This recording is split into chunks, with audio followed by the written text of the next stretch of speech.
Hello, my name is Ethan. I didn't pay for my golden brother's wedding, so my parents tried to destroy me at a party, but it backfired in front of everyone. They raised their glasses and toasted to my downfall in front of family friends. Everyone, but by the end of that night, I was the one smiling while they were left in stunned silence. If you have ever been the black sheep of your family, overlooked while others caught and did everything, this story is for you. Hit that like button, subscribe and perk up because this revenge is not just satisfying, it's poetic justice. My name is Ethan, and I guess from the moment I was born, I was always just the other son, the other sister. My younger brother, Adams, was the golden child, always praised, not at first. I used to think maybe one day, if I work hard enough, I will finally earn the same love and recognition. Spoiler alert, I didn't. Growing up, Adams could do no wrong. He crashed my dad's car at 17. It was just an accident. I got AB+ in maths. Why are you slacking, Ethan? At holidays, Ethan's gifts were always bigger. His achievements celebrated with pride. Mine, an afterthought. But I stayed focused. I'd worked hard, paid my own way through college, landed a decent paying job in it, and moved out. I stopped acting for anything. I built my own life, bride by lonely bride. Meanwhile, Item still lived at home at 27. No steady job, no saving. Just dreams of becoming a DJ, funded, of course, by my parents, and yet they still looked at me like I was the disappointment. Then one day, I got the call, Mom, Adam's getting married. Isn't it? Wonderful. Me, yay, that's great. Mom, without missing a beat, we were thinking you could help pay for the wedding. I literally laughed. I thought it was a joke. No, seriously. She continued. You made good money, Adam, starting out. We thought you could cover the venue and maybe the honeymoon. I was stunned. They were not asking, they were expecting me. Why would I pay for his wedding, Mom? Because you are family. Because we helped you when you were younger. Let me be clear. They never helped me. I paid for everything from the moment I trusted a teen rent tuition. Even groceries, I said no, politely, but firmly. That's when things changed. Suddenly, I was selfish, ungrateful, bitter. They stopped inviting me to family dinner, ignored my messages, and I was starting hearing from relatives that Mom was spreading rumors, saying I would become arrogant with money and abandon the family. I let it go. I thought maybe I will pass. It didn't.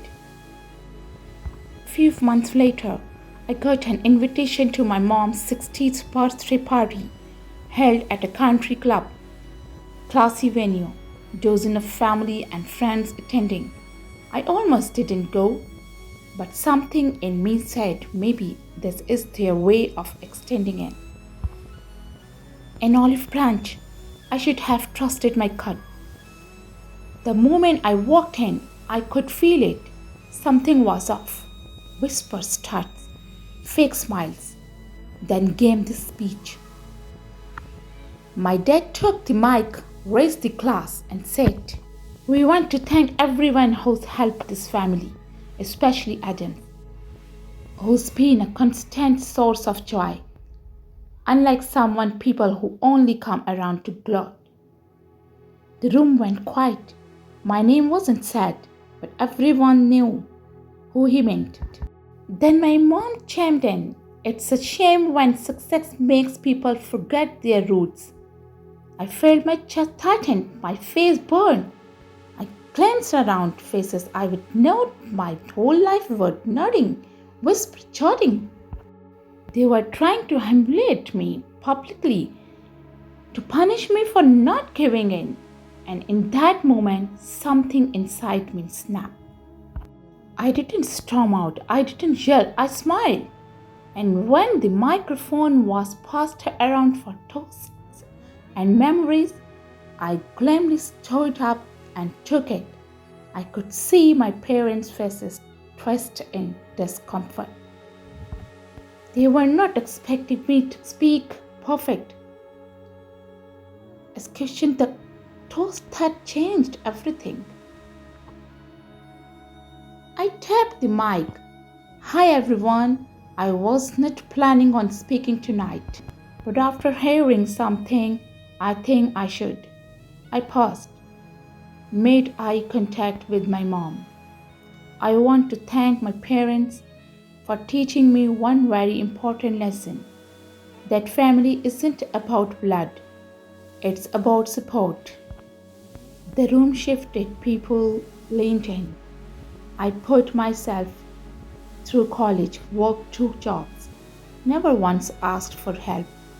Meanwhile, my brother, who I love by the way, was handed everything. I few gaps.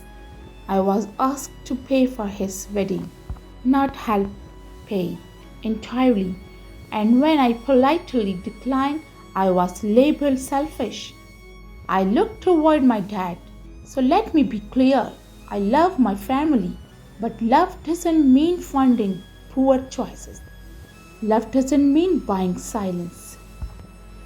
And I certainly doesn't mean standing by while your own character is cherished in public."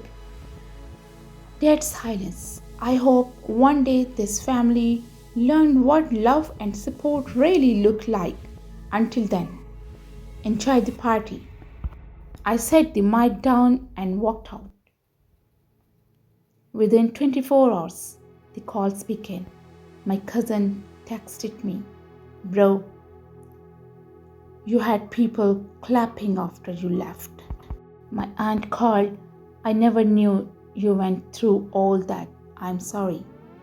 Even Adam messaged me, "I didn't know they were gonna do that."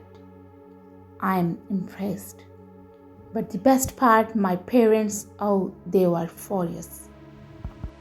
They tried to correct the narrative, but the damage was done. Too many people saw the truth. Their mask of being the perfect loving parents was shattered. Sometimes silence looks like play. But when you finally speak up, really speak up, it's amazing how fast truth shines through. I didn't want revenge. I wanted respect.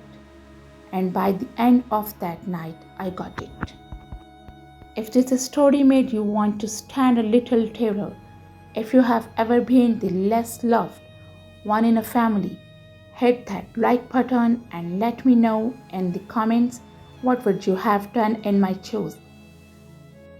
And don't forget to subscribe for more stories where karma gets served with a mic drop.